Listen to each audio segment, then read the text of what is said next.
এই বলে আরও কাছে এগিয়ে এলো সৃষ্টি।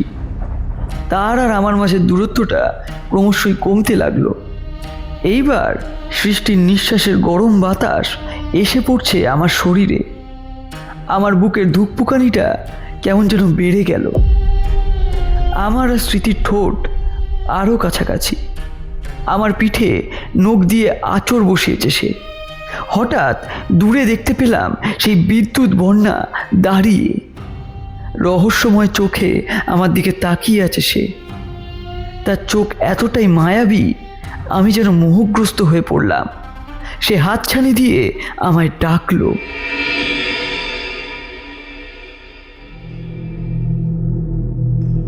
নমস্কার শ্রোতা বন্ধুরা, গল্প আসরের আরও একটি নতুন গল্পে আপনাদের সবাইকে স্বাগত।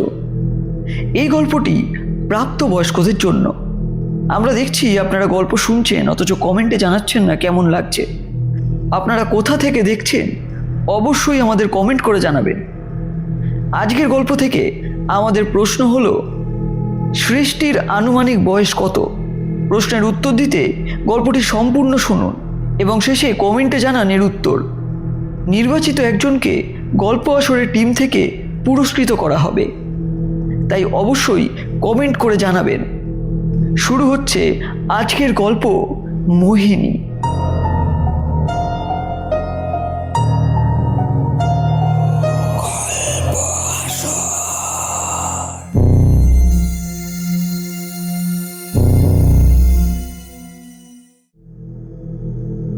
গঞ্জাম জেলার বিস্তীর্ণ অঞ্চল জুড়ে অসংখ্য ছোট বড় পাহাড়ের ঘন সমাবেশ, সেই সঙ্গে দিগন্ত বিস্তৃত বনভূমি এখানকার প্রকৃতিকে বিপদ সংকুল করে রেখেছিল।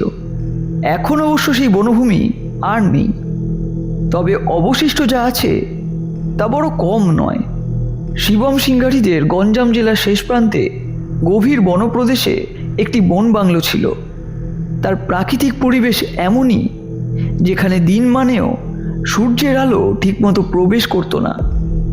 60-এর দশকের গোড়ার দিকে একবার আমি ওদের ওই বাংলোতে রাত্রিবাস করেছিলাম। সে কি দারুণ অভিজ্ঞতা! এক রাত্রি নয়, পরপর 3 রাত্রি বাস করে যে বিস্ময়কর পরিস্থিতির মুখোমুখি হয়েছি তা আজও আমার স্মরণে আছে।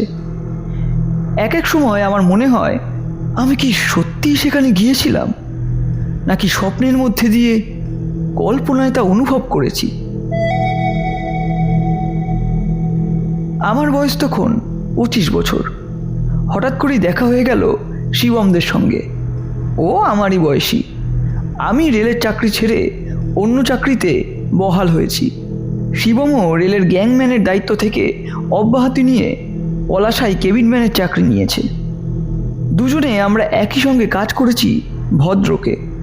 মাত্র 2 বছরের ব্যবধান। এরই মধ্যে হঠাৎ করে ওর সঙ্গে যে আবার দেখা হয়ে যাবে তা ভাবতেও পারেনি কেউ। দেখা তো হলো। শিবম এবার অনেক করে জেদ ধরল ওদের বন বাংলো ঘুরে আসার জন্য। এর আগে অনেকবারও অনুরোধ করেছে ওদের বাংলোয় যাওয়ার জন্য, কিন্তু যাব বলে যাওয়াটা আর হয়ে ওঠেনি। কিন্তু এবার ও নাছোড় বান্দা। ওদের ওই বন বাংলোকে ঘিরে নানা রকম উদ্ভট কাহিনী এর আগে ওর মুখে অনেকবার শুনেছি। একসময় যাব বলে ঠিক করেও শেষ পর্যন্ত যাওয়া হয়ে ওঠেনি, তাই এবারে আর না করতে পারলাম না। যদিও আমার পরিকল্পনা ছিল গোপালপুর থেকে রম্ভা চিল্কা হয়ে পুরীতে গিয়ে অনেক কটা দিন থাকবো। তা শিবমের অনুরোধ উপেক্ষা না করে ওরই সঙ্গ নিলাম। কেননা পুরী যখন তখন আসা যাবে, কিন্তু ওই বনপ্রদেশের বাংলোবাসের সুযোগ তো মনে করলেই পাওয়া যাবে না। তাই রাজি হয়ে গেলাম। গোপালপুর থেকে প্যাসেঞ্জার ট্রেনে এলাম পলাশায়। এখানে ওর একটা কোয়ার্টারে উঠলাম। শিবম এখনো বিয়ে করেনি, আমারই মতো, তবে খুব শৌখিন ও পরিষ্কার পরিচ্ছন্ন। ওর ঘরে আমার যত্নের অভাব হলো না। অনেক দিন পর পুরনো সহকর্মী বন্ধুকে পেয়ে আনন্দের অবধি রইল না আমার। পলাশা যদিও অন্ধ্রের মধ্যে পড়ে, তবুও ওড়িশি কালচার এখানে সর্বত্র। ছোট্ট মিষ্টি একটি গ্রাম এই পলাশা। ওর সঙ্গে এখানকার চারদিকে ঘুরে বেশ ভালোই লাগলো। শিবমের আজ নাইট ডিউটি ছিল, তাই আজকের রাতটুকু ওর ওখানে একাই থাকতে হলো আমাকে। পরদিন খুব ভোরে শিবম এসে ডেকে তুলল আমাকে। তারপর ঘরে এসে হাত মুখ ধুয়ে স্টোভে চা বসালো। আমিও প্রাতঃকৃত্য সেরে চা বিস্কুট খেয়ে আমেজ বাড়ালাম। শিবম বলল, তোর ব্যাগ তো গোছানোই আছে, এবার যাবার জন্য তৈরি হয়ে নে। আমি অফিসে বলে কয়েকদিনের ছুটি ম্যানেজ করেছি। এখনই না বেরোলে পৌঁছাতে অনেক দেরি হয়ে যাবে। বুধিরামকে বলা আছে ওর ট্রাকেই আমরা রওনা দেব। আমি তো যাওয়ার জন্য পা বাড়িয়েই আছি, তাই সঙ্গে সঙ্গে তৈরি হয়ে নিলাম। শিবম গোপালপুর থেকে আসার পর কাল বিকেল থেকে সন্ধ্যের মধ্যে অনেক কিছুই কিনে কেটে রেখেছে। অতএব সকাল 6টার মধ্যেই রওনা দেওয়া গেল। সে কি ভয়ঙ্কর বনপ্রদেশ! অন্ধ্রের সীমা ছাড়িয়ে ওড়িশা প্রবেশের পর থেকেই বনভূমির রূপ দেখে মোহিত হলাম। প্রায় 20-25 কিলোমিটার পথ পার হবার পর ট্রাক এক জায়গায় নামিয়ে দিল। সেখান থেকে গোজানে আরও কয়েক কিলোমিটার পথ যাওয়ার পর মন্ধনায় এলাম। সেখান থেকে পাহাড় জঙ্গলের পথ ধরে পৌঁছালাম শিবমদের বাংলোয়।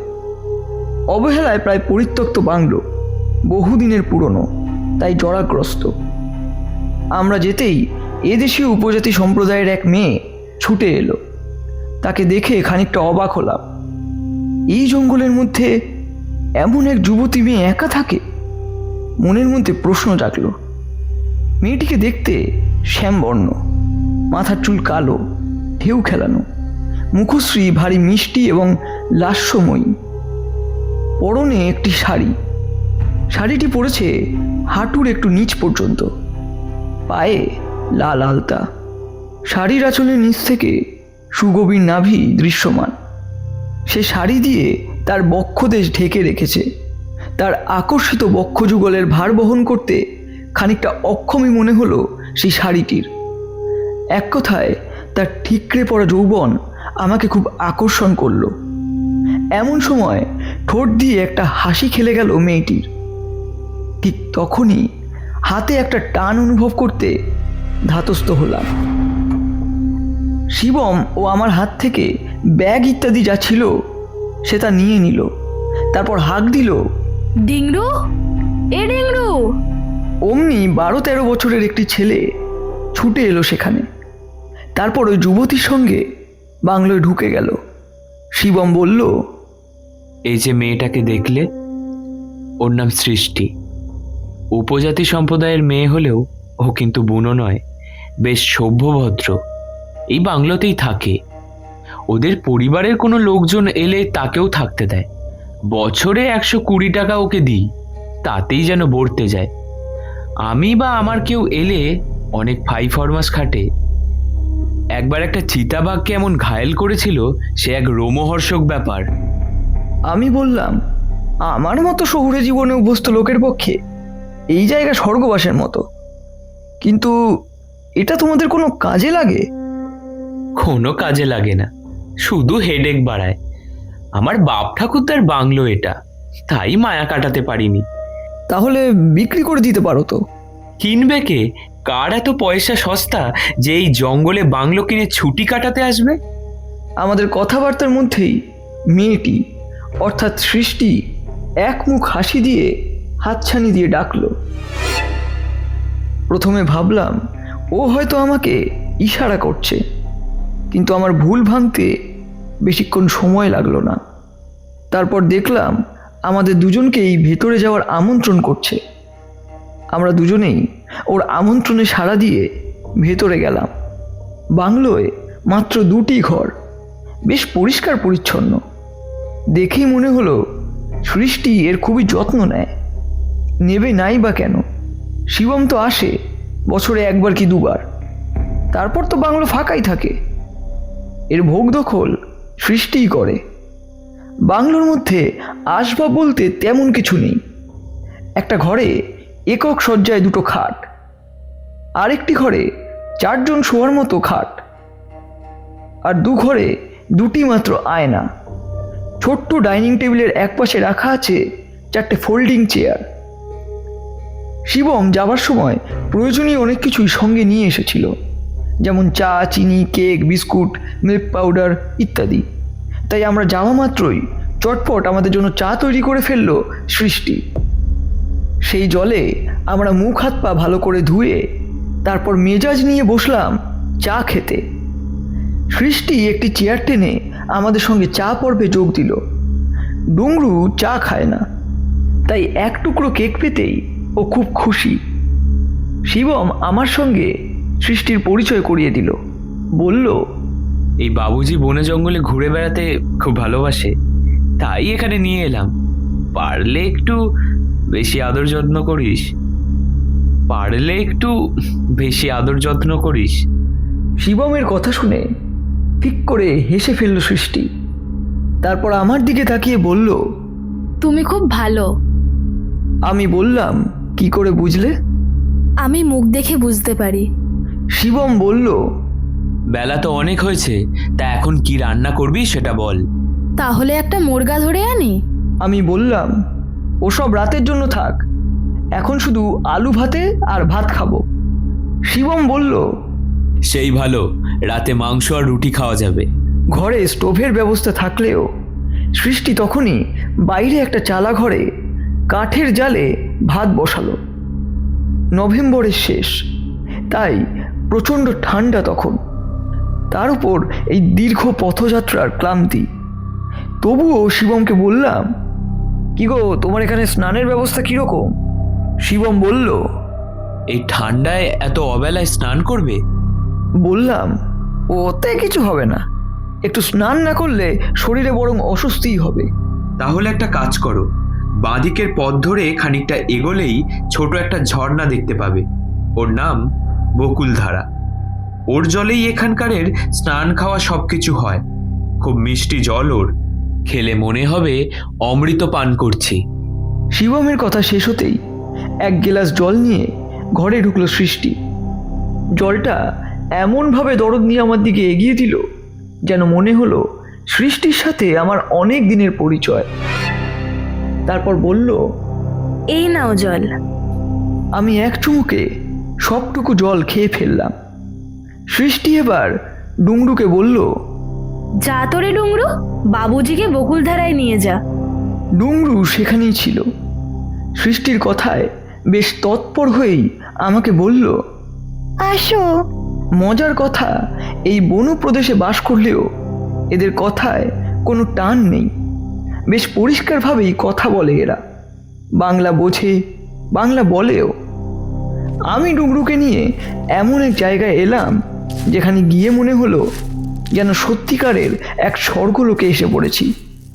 শিবমের পূর্বপুরুষরা নিশ্চয়ই বিত্তবান এবং সৌন্দর্যপ্রিয় ছিলেন, না হলে বেছে বেছে এমন এক রমণীয় স্থানে কখনোই অর্থ ব্যয় করতেন না। এখানেই পাহাড়ের একটি রম্যস্থান থেকে ক্ষীণ ধারায় ছোট্ট একটি ঝর্ণা ছিটছিট করে ঝরে পড়ছে। তারপর সেটি শীর্ণকায় এক নদীর রূপ নিয়ে বয়ে যাচ্ছে দূরের কোনো প্রান্তরে। আমি অনেকক্ষণ সেখানে দাঁড়িয়ে প্রাকৃতিক সৌন্দর্য উপভোগ করতে লাগলাম। তারপর ডুংরুকে বিদায় দিয়ে স্নানের প্রস্তুতি নিতেই কোথা থেকে যেন এক আঁচলা জল এসে আমার গায়ে মাথায় পড়ল। ব্যাপারটা কি? ঝর্ণার জল তো এমনভাবে গায়ে এসে পড়বে না, অথচ ধারে কাছে কেউ নেই। তাহলে কিভাবে এটা হলো তা দেখবার জন্য একটু উচ্চ স্থানে উঠতেই মন যেন মোহিত হয়ে গেল। ওপরের বেশ খানিকটা অঞ্চল জুড়ে কত যে ফুলের মেলা তা দেখে মুগ্ধ হয়ে গেলাম। এইসব ফুলের নাম আমি জানি না, কিন্তু শোভায়, সৌন্দর্য ও রংবাহারে অপরিসীম। আমি কিছুক্ষণ সেদিকে তাকিয়ে থেকে আবার নেমে এলাম বকুলধারার কাছে। হঠাৎই আমার পাশ কাটিয়ে বিদ্যুৎ বন্যা এক কিশোরী দ্রুত হারিয়ে গেল বনান্তরালে। মেয়েটির মুখখানিও ভালো করে দেখতে পেলাম না। এই কি তবে গায়ে জল ছিটিয়েছিল আমার? কিন্তু কেন? পরে ভাবলাম ওর স্নানের সময় এসে পড়েছিলাম, তাই হয়তো। যাই হোক, আমি স্নান সেরে বাংলোয় ফিরলাম। তারপর আলু ভাতে ভাত, ডিমের অমলেট আর পুঁটি মাছের ঝাল খেয়ে বসতে গেলাম। আমি সৃষ্টিকে বললাম, এসব তুমি কোথায় পেলে? সৃষ্টি বলল, কেন? আমার ঘর থেকে নিয়ে এলাম। তোমার ঘর কোথায়? যে গ্রামের ওপর দিয়ে তোমরা এদিকে এলে। তোমাদের দেখতে পেয়েই তো আমি এলাম। আমি সারাদিন বাড়িতেই থাকি, রাতে ডুংরুকে নিয়ে এখানে শুই। খাওয়া দাওয়ার পর ঘরে এসে শয্যা গ্রহণ করলাম। শিবম শুয়েই নাক ডাকতে লাগলো। আমি একটু এপাশ ওপাশ করে বাংলো থেকে বেরিয়ে সেই বকুলধারার দিকে এগোলাম। ঝর্ণার খুব কাছাকাছি যখন এসেছি, ঠিক তখনই পিছন থেকে এসে কে যেন আমার হাতটা ধরলো। ফিরে তাকিয়ে দেখি সৃষ্টি। এই প্রথম আমি সৃষ্টির মুখ ভালোভাবে দেখলাম। এতক্ষণ যা দেখেছি তা স্পষ্ট করে নয়, কি দারুণ মিষ্টতায় ভরা। তবে গায়ের রংটা শ্যামবর্ণ, চোখ ও মুখের আকর্ষণ অতুলনীয়। চোখ মুখ ছাড়িয়ে এবার আমার চোখ গিয়ে পড়ল সৃষ্টির দেহের উপর। তা সেই আটোসাটো মেঠো চেহারা, শ্যামবর্ণ রং অদ্ভুত এক আকর্ষণ তৈরি করে। ওর দিকে তাকিয়ে থাকার কিছুক্ষণের মধ্যেই খানিকটা আমার কাছাকাছি এগিয়ে এলো সৃষ্টি। তার বক্ষ বিভাজিকার উচ্চ বক্ষগুলি আমার খুব কাছাকাছি। বক্ষগুলি অর্ধ কাপড়ে ঢাকার জন্য বাইরে থেকে বেশ কিছুটা উন্মুক্ত, তাই বারবার চোখ আকর্ষণ করছে আমার। এর মধ্যেই সৃষ্টি যেন এক মধুর মায়া তৈরি করলো আমার চারপাশে। আমি মায়াচ্ছন্ন হয়ে পড়ছি। সৃষ্টির শরীরে অদ্ভুত এক মাতাল করা গন্ধ আছে, যা আমি আসার পর থেকেই অনুভব করছি। আমার শরীর দিয়ে একটা ঠান্ডা শীতল শিহরণ খেলে গেল। আমার দেহের তাপমাত্রা বাড়তে শুরু করেছে। ইচ্ছার বিরুদ্ধে গিয়েই চোখ দুটো বুজে আসছিল আমার। তারই মাঝে আমি লক্ষ্য করলাম আমার আর স্মৃতির ঠোঁটগুলো খুব কাছাকাছি। হঠাৎই এক নরম কণ্ঠ ভেসে এলো। স্মৃতি বলল, এইদিকে কোথায় যাচ্ছ বাবুজি? আমি মিষ্টি হেসে বললাম, কোথাও নয়, বকুলধারার উপরে যে ফুলবন আছে না, সেখানে গিয়ে একটু সময় কাটাবো বলে যাচ্ছি। সৃষ্টি সঙ্গে সঙ্গে জিভ কেটে বলল, ভুলেও ওদিকে নয়, ওখানে গেলে তুমি আর ফিরে আসবে না। ভাগ্যিস দেখতে পেলাম, না হলে কি যে হতো কে জানে। আমি অবাক বিস্ময়ে বললাম, ওখানে গেলে ফিরে আসবো না কেন? এখন তো বেলা পড়ে গেছে। এই জায়গায় বুনো বরাহ আর ভাল্লুকের উপদ্রব খুব। তাছাড়া হায়নাও আছে কয়েকটা, দেখতে পেলেই শেষ করে দেবে। ফুলবনের এই উপত্যকা, পাহাড় জঙ্গল দিন মানেও নিরাপদ নয়, তাই বাংলোর কাছাকাছিই থেকো। তা না হয় রইলাম, কিন্তু তোমরা তাহলে এই অঞ্চলে বাস করো কি করে? ও আমাদের সয়ে গেছে। বকুলধারার ওপরে যাওয়ার দরকার হলে আমরা লোকজন নিয়ে যাই, আর সন্ধে হলেই যে যার ঘরে ঢুকে পড়ি। তবুও বাইরে বেরোনোর দরকার হলে হাতে একটা জ্বলন্ত মশাল থাকে। অতএব ফিরে আসতেই হলো। বাংলোর কাছাকাছি এসে সৃষ্টি বলল, চলো তোমাকে আমাদের গ্রাম দেখিয়ে আনি। চুপচাপ বাংলোয় থেকেই বা কী করব, তাই ওর সঙ্গে ওদের গ্রাম দেখতে চললাম। বাংলো থেকে সামান্য দূরত্বে ওদের গ্রাম। 10-12 ঘরের বেশি বাসিন্দা নেই, প্রত্যেকেরই রাঙামাটির ঘর আর পাতার ছাউনি। কি চমৎকার! ছোট বড় কয়েকটি ঝোপ জঙ্গলে ভরা টিলার মাঝে মুঠোয় ধরা যায় এমন একটি গ্রাম ফুলবনি। সৃষ্টির বাবা নেই, মা আছে, মধ্যবয়সী, তবে বেশ কর্মঠ। আমরা যেতেই সৃষ্টির মা একটা মোড়া পেতে বসতে দিল আমাদের, তারপরে চা করে খাওয়ালো। সৃষ্টি বলল, এই আমাদের গরিবের ঘর বাবুজি। মন্দনার দিকে সামান্য ক্ষেত জমি আছে, তাতে হাঁস মুরগি পালন করি, এতেই চলে যায়। সারাদিন আমি ঘরের কাজই করি, সন্ধে হলে বাংলায় শুতে যাই। এমন সময় নিপেন নামে ওদের সম্প্রদায়ের একজন লোক এসে অনেকটা পরিমাণ মুরগির মাংস সৃষ্টির হাতে দিতেই সৃষ্টি বলল, চলো বাবুজি। সৃষ্টির সঙ্গে বাংলোয় এলাম। ডিংরু আশেপাশেই কোথায় যেন ছিল, আমাদের সঙ্গ নিয়ে সেও এলো। শিবম তখন বাংলোর বাইরে পায়চারি করছিল। আমাদের দেখেই বুঝতে পারলো আমরা গ্রামে গিয়েছিলাম, তাই জিজ্ঞাসা করলো, কেমন লাগছে আমাদের গ্রাম? বললাম, দারুণ। এই সময় সৃষ্টির সঙ্গে দেখা করতে এলো ওরই বয়সী আরও দুটি মেয়ে। তারপর কত গল্প, কত হাসি ঠাট্টা হলো ওদের মধ্যে। শিবম বলল, এবারে একটু চায়ের জল বসানো রে সৃষ্টি। সৃষ্টি সঙ্গে সঙ্গে স্টোভ জেলে চা তৈরি করতে বসলো।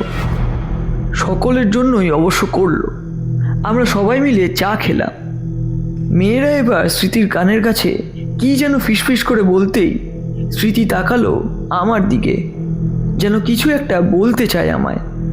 স্মৃতির চাহনিটা এমন তীক্ষ্ণ যে আমার বুকের ভিতরে হিমশীতল বাতাস নাড়া দিয়ে উঠল। বাবুজি, ওরা বলছে আজ রাতে নাচাগানা হলে তুমি দেখতে যাবে। আমি আনন্দিত হয়ে উঠলাম মনে মনে, কিন্তু তা বাইরে প্রকাশ করলাম না। তারপর বললাম, ঠিক আছে, তোমরা যখন বলছো আমি রাজি। ওরা দারুণ খুশি হয়ে হাত মিলিয়ে আটা মেখে আমাদের জন্য রুটি মাংস কাঠের জালে তৈরি করতে বসলো। ঘণ্টাখানেকের মধ্যেই সব শেষ। তখন সন্ধে উত্তীর্ণ হয়েছে। ঘন অন্ধকারে ঢেকে গেছে চারিদিক। আমাদের বাংলোয় মশাল ছিল। সেই মশালের আলোতেই সামান্য পথ পার হয়ে গেলাম। নাচ দেখতে গেলাম ওদের। শিবমকেও যাওয়ার জন্য বলল ওরা, কিন্তু ও গেল না। বলল, তোদের নাচ তোরাই দেখ, বাবুজিকে দেখা ও সব আমার ভালো লাগে না, আমি বরং বাংলোতেই থাকি। শিবমের এমন কথা শুনে আমি এবং বাকিরা তার কথার বিপরীতে গিয়ে তাকে যাবার জন্য পিড়াপিড়ি করতে লাগলাম। এরই মধ্যে চুমকি মানে সৃষ্টির গ্রামের একটি মেয়ে অদ্ভুত দৃষ্টিতে শিবমের দিকে চেয়ে বলল, বাবু যদি না যেতে চায় না যাবে, তোরা জোর করিস না। শিবম শেষ পর্যন্ত রাজি হলো না। তবে চুমকির বাধা দেওয়াটা আমার বড় অদ্ভুত লাগলো। আমি আর কথা বাড়ালাম না। অতএব আমি ওদের সঙ্গে চললাম।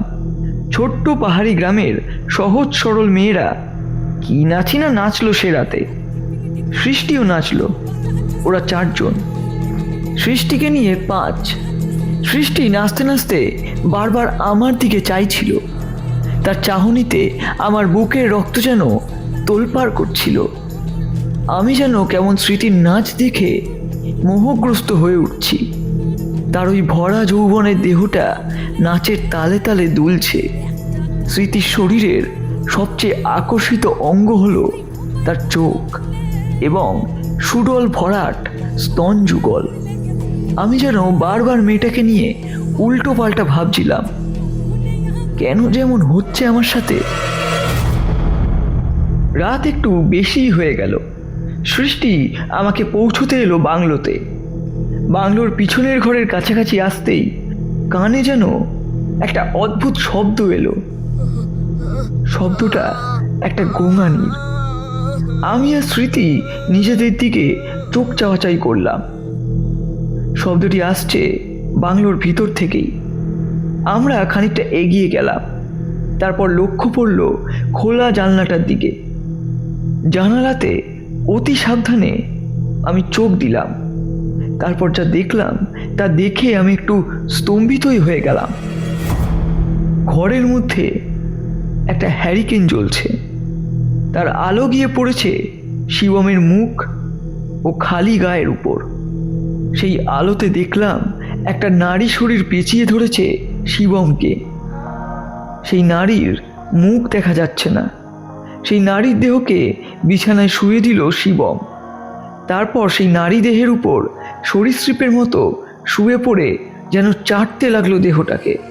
তার এক একটা ঠোঁট ও জিভের লেহনে নারীটির গোঙানির শব্দ আরও যেন স্পষ্ট হয়ে উঠল।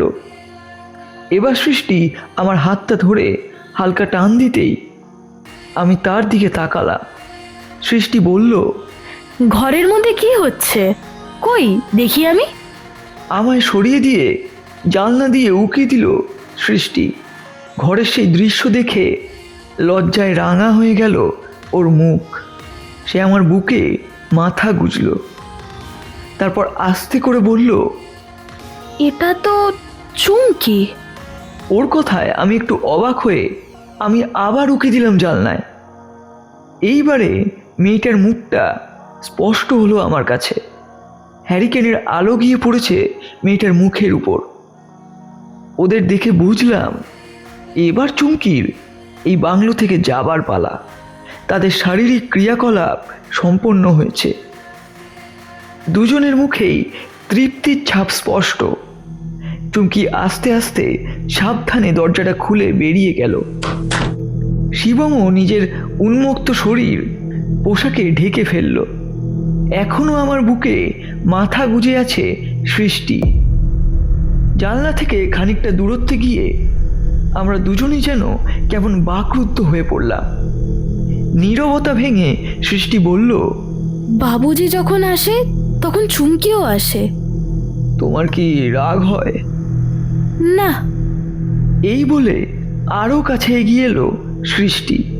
তার এবং আমার মাঝে দূরত্বটা ক্রমশই কমতে লাগলো। এবার সৃষ্টির নিঃশ্বাসের গরম বাতাস এসে পড়ছে আমার শরীরে। আমার বুকের ধুকপুকানিটা কেমন যেন বেড়ে গেল। আমার এবং সৃষ্টির ঠোঁটদ্বয় আরও কাছাকাছি। আমার পিঠে নখ দিয়ে আঁচড় বসিয়েছে সে। দুজনের ঠোঁট দুটো জুড়ে গেল। এমন সময় ঘরের ভিতর থেকে শিবমের গলার আওয়াজ পেতেই আমরা দুজন ছিটকে সরে গেলাম। মুখ নামিয়ে দৌড়ে বাংলোর ভিতর ঢুকে গেল সৃষ্টি। তারপর ভেতর থেকে কিছুটা মাংস নিয়ে চলে গেল সে। আমি আর আগের কোনো ব্যাপার নিয়ে তেমন কিছু জিজ্ঞেস করলাম না শিবমকে। তারপর রাত বাড়তেই শুয়ে পড়লাম। এমন ভাব করলাম যেন কিছুই ঘটেনি। রাত বাড়ার সঙ্গে সঙ্গে হিংস্র জন্তু জানোয়ারদের চিৎকারে এখানকার পরিবেশটা যেন আতঙ্কময় হয়ে উঠল। পরদিন খুব ভোরে দরজায় খটখট শব্দ শুনে উঠে পড়লাম। শিবম তখনও অঘরে ঘুমাচ্ছে। আমি উঠে গিয়ে দরজা খুলতেই দেখি সৃষ্টি এসেছে। তখনও ভালো করে আলো ফোটেনি। বললাম, কি ব্যাপার এত ভোরে? ও আমাকে হাতছানি দিয়ে ডাকলো, এইদিকে এসো। আমি ওর পিছু নিলাম। খানিক গিয়েই দেখতে পেলাম একটি বনময় টিলার নিচে ওপরে অজস্র হরিণ অবাধে ঘুরে বেড়াচ্ছে। একসঙ্গে এত হরিণ দেখে আনন্দে আত্মহারা হয়ে পড়লাম। সৃষ্টি বলল, বারশিঙা। আমরা পায়ে পায়ে সেই হরিণগুলোর দিকে এগিয়ে চললাম। যেতে যেতেই এক জায়গায় হঠাৎ কি যেন হলো। থমকে দাঁড়িয়ে গেল সৃষ্টি। বলল, ওইগুলো কি বলো তো? মনে হচ্ছে কোনো জন্তু জানোয়ারের পায়ের ছাপ। ওগুলো ভাল্লুকের পায়ের ছাপ। বকুলধারায় জল খেতে আসে। গভীর জঙ্গলেই থাকে ওরা, তবে সর্বত্র অবাধ গতি তাদের। শুনলাম তোমাকে নাকি একবার চিতাবাঘে আক্রমণ করেছিল। অনেক দিন আগে গাছ থেকে ঘাড়ে লাফিয়ে পড়েছিল। ভাগ্যি কুড়ুলটা হাতে ছিল, তাই এক ঝটকায় ওটাকে ফেলে দিয়েই কুড়ুলের এক কোপ। বলেই শাড়ির আঁচলটা হালকা সরিয়ে ঘাড়ের নিচের আক্রমণের জায়গাটা দেখালো সৃষ্টি। আমি ওর ক্ষতস্থান দেখে চমকে উঠলাম। বললাম, খুব বাঁচা বেঁচেছো তাহলে, কি বলো? কুড়ুলটা যদি সেদিন হাতে না থাকতো মরেই যেতাম। হঠাৎই বারশিঙ্গাগুলো থমকে দাঁড়িয়ে তীর বেগে ছুটে পালালো সেখান থেকে। ব্যাপারটা কি হলো তা বুঝে ওঠার আগেই আমার হাতে টান দিল সৃষ্টি। বলল, আর এখানে নয়, নিশ্চয়ই কোনো বিপদের গন্ধ টের পেয়েছে ওরা। চলে এসো। আমরা বাংলোয় ফিরলাম। শিবম তখন ঘুম থেকে উঠে বসেছে। সৃষ্টি আমাদের জন্য চা তৈরি করলো। ওই সময়টুকুর মধ্যে মুখ হাত ধুয়ে ফ্রেশ হয়ে নিলাম। বাংলোর বাইরে খোলা জায়গায় বসে চা পর্ব সমাধা করলাম আমরা। ততক্ষণে আকাশ ফর্সা হয়ে রোদ উঠেছে। চা পর্ব শেষ হলে শিবম স্মৃতিকে মাংস ভাতের নির্দেশ দিল। তারপর আমাকে বলল, আমি একটু বিশেষ কাজে মন্ধনায় যাচ্ছি, ফিরতে দেরি হবে। তুমি সবসময় সৃষ্টির কাছাকাছি থেকো, আবার একা একা বনে জঙ্গলে ঘুরতে যেও না, আমার ফিরতে দুপুর গড়িয়ে যাবে। শিবম চলে যাওয়ার পর সৃষ্টি চলে গেল ওর মায়ের ওখানে। যাবার সময় বলে গেল, তুমি যেন বাংলো ছেড়ে কোথাও যেও না। আমি এক্ষুনি আসছি তোমার জল খাবার নিয়ে। সৃষ্টি চলে যাওয়ার পর বেশ কিছুটা সময় আমি এদিক সেদিক করে কাটালাম। তবে বাংলো ছেড়ে বেশি দূর গেলাম না কোথাও। অনেক পরে সৃষ্টি এলো ডিশ ভর্তি মোটা লাল মুড়ি ও গরম পেঁয়াজি নিয়ে। আমি তৃপ্তির সঙ্গে সেগুলো খেতে লাগলাম। এখানকার স্বর্গীয় পরিবেশে সৃষ্টির সাহচর্য আমার মনকে যেন মধুময় করে তুলল। একটু পরে আবার চা করে খাওয়ালো সৃষ্টি। তারপর বলল, এবার তুমি নিজের মনে ঘুরে বেড়াতে পারো, তবে পাহাড়ে ওঠার চেষ্টা করো না। তুমি কি করবে? বারে, আমার অন্য সব কাজ করতে হবে না? কাল তো মুরগির মাংস খেয়েছো, আজ দেখি দু একটা সারসের সন্ধান পাই কিনা। সৃষ্টি ওর কাজে গেলে আমি পায়ে পায়ে আবার সেই বকুলধারায় গেলাম। ফুলবনির কয়েকজন মেয়ে পুরুষ তখন সেখানে কলসি ভরে জল নিচ্ছিল। আমি সেখানে বেশ কিছুক্ষণ দাঁড়িয়ে থেকে ওরা চলে যাওয়ার পর সেই ফুলের উপত্যকায় এলাম। সেই রমণীয় পরিবেশে ঘুরে বেড়াতে বেড়াতে এমন এক জায়গায় এলাম যেখানে পাহাড়টা ক্রমশ ঢালু হয়ে নিচের দিকে নেমে গেছে। আর সেখানেই আবার দেখতে পেলাম সেই বিদ্যুৎ বন্যাকে, কিন্তু পলকের দেখা। মুখের দিকে তাকাতেই মুখ টিপে মৃদু হেসে চকিতে হারিয়ে গেল সে। আমি বারবার এদিক সেদিক করেও আর তাকে দেখতে পেলাম না। ভেবেই পেলাম না মেয়েটা কে, ও কেন জাদু করি। না হলে এমন হওয়া তো সম্ভব নয়, নাকি আমারই দেখার কোনো ভুল? অথচ বাস্তবকে আমি অবিশ্বাস করি কি করে? আমি আর বেশিক্ষণ সেখানে দাঁড়িয়ে না থেকে আবার ফিরে এলাম বকুলধারায়। তারপর বাংলোয় এসে ডিংরুর দেখা পেয়ে ওকে নিয়ে চললাম সেই টিলার দিকে। আজ ভোরে সেখানে অনেক বারশিঙ্গা জড়ো হয়ে জায়গাটা ভরিয়ে দিয়েছিল। সৃষ্টি বারণ করা সত্ত্বেও সেই টিলা পাহাড়ে উঠেছিলাম অনেকটা। তারপর অনেক বেলা পর্যন্ত ঘুরে আবার যখন বাংলোয় এলাম তখন সৃষ্টি বলল, বাবুজি কি স্নান করবেন? বড্ড ঠান্ডা জল কিন্তু আজ, বললে একটু গরম জল করে দিতে পারি। আমি বললাম, না না, কোনো দরকার নেই। ওই বকুলধারায় স্নানের আনন্দের কাছে এইসব শীত গায়ে লাগবে না বলে তেল সাবান নিয়ে স্নানের জন্য গেলাম। আমার চোখ তখন বারে বারেই সেই বিদ্যুৎ বন্যাকে খুঁজছে, কিন্তু না, সে আমার গায়ে আড়াল থেকে জল ছিটিয়ে দিল না। বিদ্যুৎ চমকের তো ক্ষণপ্রভাও দেখা পেলাম না। আমি ইচ্ছে করেই অনেকটা সময় স্নানের জন্য ব্যয় করে বাংলোয় ফিরলাম। এদিকে অনেক বেলা হলেও শ্রীপতি ফিরল না। সৃষ্টি বলল, তুমি খেয়ে নাও বাবুজি, ওই বাবুর আসতে হয়তো অনেক দেরি হবে। তুমিও তাহলে খেয়ে নাও। সৃষ্টি এবং আমি দুজনেই খেতে বসলাম। কত কি রান্না করেছে সৃষ্টি! ভাত, ডাল, আলু পেঁয়াজ ভাজা, শোল মাছের ঝোল আর চাটনি। সৃষ্টি বলল, সময়ের অভাবে পাখির শিকার করতে যাওয়া হয়নি, অন্য একদিন খাওয়াবো। তাছাড়া রোজ মাংস খাওয়াটাও ঠিক না। আজ রাতে স্রেফ ডাল রুটি। আমি বললাম, যা তুমি খাওয়াবে। খেতে খেতেই হঠাৎ সৃষ্টি বলল, বাবুজি, অনেকক্ষণ থেকেই তোমাকে কেমন যেন আনমনা দেখছি, কিছু কি ভাবছো? আমি হেসে কিছুটা ম্যানেজ করলাম। কিন্তু মেয়েদের চোখকে ফাঁকি দেওয়া কি এতই সহজ? আমি তো বারে বারে সেই বিদ্যুৎ বন্যার কথাই ভাবছি। তবুও অভিনয় করে বললাম, ই আবার ভাববো? ওই যে শিবম এখনো এলো না, কেন এলো না সেটাই ভাবছি। তাহলে ঠিক আছে, অন্য কিছু না ভাবলেই হলো। স্নান করার পর থেকেই তোমাকে কেমন যেন অন্যমনস্ক দেখছি, তাই জিজ্ঞেস করলাম। আমি আবারও হেসে ম্যানেজ করলাম, না না, ও কিছু নয়। আমাদের খাওয়া দাওয়া শেষ হতেই সৃষ্টি চলে গেল। আমি একটা শাল গায়ে জড়িয়ে বাইরের বনময় পরিবেশে পায়চারি করতে লাগলাম।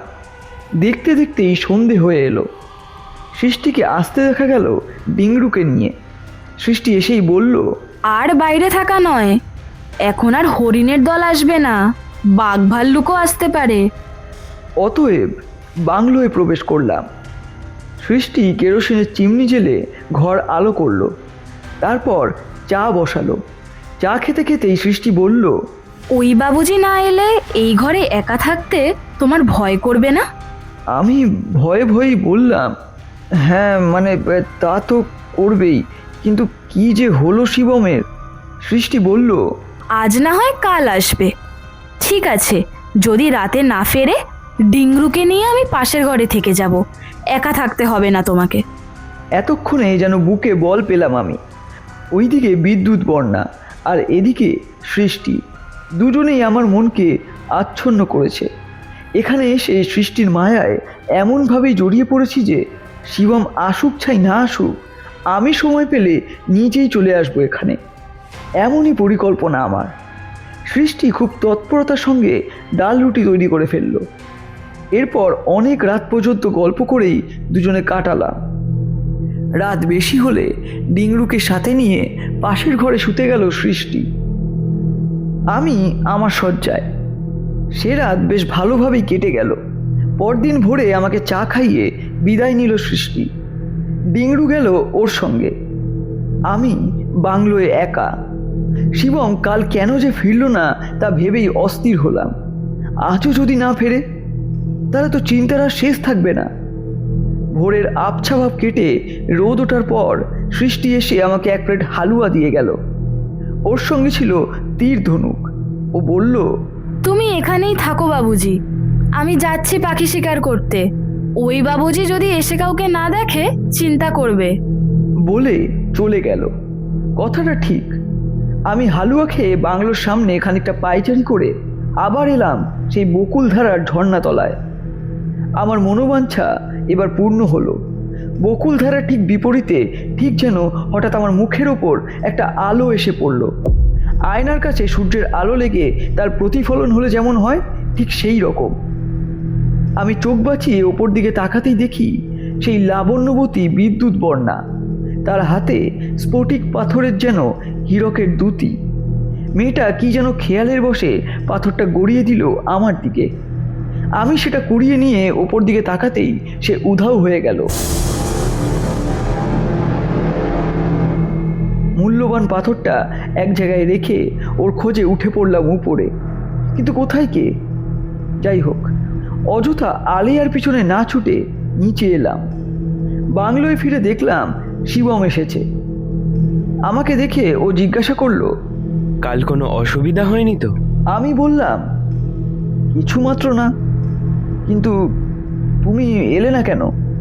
ওখানে গিয়ে আমি একটু অসুবিধায় পড়েছিলাম। যে বন্ধুর কাছে গিয়েছিলাম তার একমাত্র ছেলে খুব অসুস্থ হয়ে পড়ায় তাকে হাসপাতালে নিয়ে যেতে হয়েছিল, তাই ফিরে আসার আর সময় পেলাম না। আমি বললাম, ও তাই বুঝি। তবে কাল রাতে এখানে আমাকে একা থাকতে হয়নি। পাশের ঘরে ডিংরুকে নিয়ে সৃষ্টি ছিল। আমি অবশ্য সেটা অনুমান করেছি। যাই হোক, আমাদের এই জায়গাটা তোমার ভালো লাগছে তো? হ্যাঁ, খুবই ভালো লেগেছে। এবার ভাবছি সময় পেলে আমি এখানে চলেই আসব। Always welcome. এমন সময় সৃষ্টি এলো অনেক ধরনের পাখি শিকার করে। শিবম ওর সঙ্গে হাত মিলিয়ে বেশ অভ্যস্ত হাতে সেই সবের ছাল ছাড়িয়ে পিস করতে বসলো। এরপর রান্নার কাজ শেষ হলে শিবম এবং আমি দুজনেই বকুলধারায় গিয়ে স্নানের পর্ব সেরে ফেললাম। আজকে দুপুরের খাওয়াটা দারুণ জমে উঠল। আমার দিবানিদ্রা হয় না, তাই শুয়ে এপাশ ওপাশ করতে লাগলাম। শিবম ঘুমোতে লাগলো নাক ডেকে। আমি আর অযথা শুয়ে না থেকে বাইরে বেরিয়ে এলাম। প্রকৃতির এই স্বর্গরাজ্যে এসে আমি এমনই মজেছি যে এখান থেকে আর ঘরে ফেরার বাসনাই আমার মনে এলো না, যদিও কাল সকালে আমাদের যাওয়ার কথা। দেখতে দেখতে দুপুর গড়িয়ে গেল। সৃষ্টি এসে ফাঁকে ফাঁকে চা খাইয়ে গেল আমাদের। আমি চা খেয়ে আপন মনে ঘুরতে লাগলাম। হঠাৎই নজর গেল বকুলধারার দিকে। সেখানে ঝর্ণার পাশে একটা বড় পাথরের ওপর দাঁড়িয়ে আছে সেই রহস্যময়ী। বিদ্যুতের মতো তার গায়ের রং, আর চকিতে যেন সে নিজেকে লুকায়। এই অবেলায় কি যেন হলো আমার তা জানি না। ওর দিকে তাকিয়ে এক পা করে এগোতে লাগলাম আমি। বকুলধারার কাছাকাছি যেতেই ও বিপরীত দিকের পাহাড়ে বনময় পথে চলা শুরু করলো। আমিও কেমন জানি না, বলতে গেলে কতটা জেদের বসেই ওকে অনুসরণ করলাম। জেদ এই কারণেই যে ওর পরিচয় আমাকে জানতেই হবে। এই ভয়ঙ্কর নির্জনে গহন কাননে কেন ও একা একা সবসময় ঘুরে বেড়ায়। এবার আর মেয়েটি অদৃশ্য হলো না। হঠাৎই এক জায়গায় গিয়ে সে থমকে দাঁড়িয়ে গেল। আমিও থেমে গেলাম। দিবাবসানে দিনের আলো শেষ রংটুকুও মুছে গেছে। হঠাৎই ও আমাকে হাতছানি দিয়ে ডাকলো। আমি সাহস পেয়ে এক পা করে এগিয়ে গেলাম ওর দিকে। তারপর খুব কাছে গিয়ে ওর মুখোমুখি দাঁড়ালাম। সন্ধে তখন উত্তীর্ণ হয়ে গেছে। ও একবার আকাশের দিকে তাকিয়ে কী যেন একটা দেখলো, তারপর রাতমোহিনী হয়ে মিষ্টি হেসে আমার চোখের দিকে তাকালো। আমার দেহ মন প্রাণ ভরে উঠল এক অনাস্বাদিত রোমাঞ্চে। আমি আর নিজেকে স্থির রাখতে পারলাম না। আবেগের বশে ওর দুটি হাত আমার মুঠোর মধ্যে নিতে গিয়েই বিদ্যুতের শক খেয়ে ছিটকে পড়লাম কয়েক হাত দূরে। ঠিক তখনই সৃষ্টি এসে আমাকে ধরে না ফেললে আমার অস্তিত্বই থাকতো না আর। সৃষ্টির বুকে মাথা রেখে আমি সংজ্ঞাহীন হলাম। অনেক পরে বাংলোর ঘরে আমার জ্ঞান ফিরলে দেখি শুধু সৃষ্টিই নয়, আরও অনেক মেয়ে পুরুষ জড়ো হয়েছে সেখানে। সৃষ্টি বলল, আজ সকালে তোমার মুখ দেখেই সন্দেহ হয়েছিল আমার, তাই তোমাকে আমি নজরে রেখেছিলাম। দূর থেকে তোমাকে দেখতে পেয়েই এমনভাবে পিছু নিয়েছিলাম যে টেরও পাওনি তুমি। অবশ্য পাবেই বা কী করে? তুমি কি তখন তোমার মধ্যে ছিলে? এমন একটা ঝটকা খেয়েও তুমি বুঝতে পারোনি ও কে? এখন ওর চিন্তা মন থেকে সরিয়ে খাওয়া দাওয়াটা সেরে নাও, অনেক রাত হয়েছে। এরপর সেই রাত্রিটা কোনো রকমে দুঃস্বপ্নের ঘোরের মতো কাটিয়ে পরদিন সকালে শিবমের সঙ্গে বিদায় নিলাম ফুলবনি থেকে। ওই মোহিনীকে আমি মন থেকে মুছে ফেললেও স্মৃতি আমার জীবনে স্মৃতিই হয়ে গেল। শেষ হলো আজকের গল্প মোহিনী। গল্পটিতে অভিনয় করেছে প্রীতম চক্রবর্তী, সৌম্যজিৎ ঘোষ এবং অনুপমা পাল। গল্পটি আপনাদের কেমন লাগলো অবশ্যই কমেন্টে জানাতে ভুলবেন না। এবং প্রতি সপ্তাহে শনিবার দিন ঠিক দুপুর 1টায় আমরা এই ধরনেরই দারুণ দারুণ সমস্ত ভৌতিক গল্প নিয়ে হাজির হই। তাই সাবস্ক্রাইব করার পর নোটিফিকেশনটাকে অন করতে ভুলবেন না, নাহলে কিন্তু আমাদের সমস্ত গল্পের আপডেট আপনাদের কাছে সঠিক সময়ে পৌঁছাবে না। তাই নোটিফিকেশনটাকে অল করে দেবেন। আজকের গল্প থেকে আমাদের প্রশ্ন ছিল, সৃষ্টির আনুমানিক বয়স ঠিক কত ছিল? আপনারা যারা সম্পূর্ণ গল্পটি শুনেছেন তারা অবশ্যই কমেন্টে এর উত্তর জানাতে ভুলবেন না। আশা করি আজকের গল্পটি আপনাদের ভালো লাগলো। দেখা হবে পরবর্তী সপ্তাহে আরও একটি দারুণ ভৌতিক গল্প নিয়ে। ততদিন ভালো থাকবেন, সুস্থ থাকবেন আর শুনতে থাকবেন গল্প আসল।